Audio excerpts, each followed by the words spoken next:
الله يسعد مساكم جميعا. صلوا على رسول الله. ما حدش يبعت اكل وملابس لاهل غزه عن طريق مصر.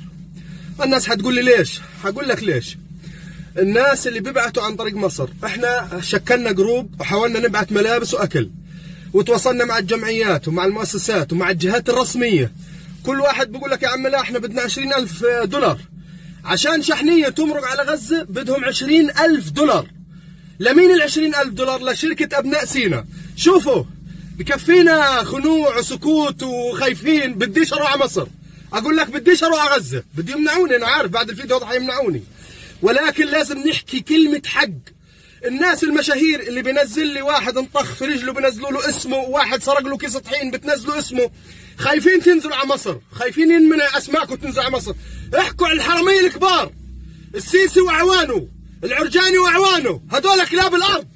احكوا عنهم، ما تحكيش عن حرامي سرق كيس طحين.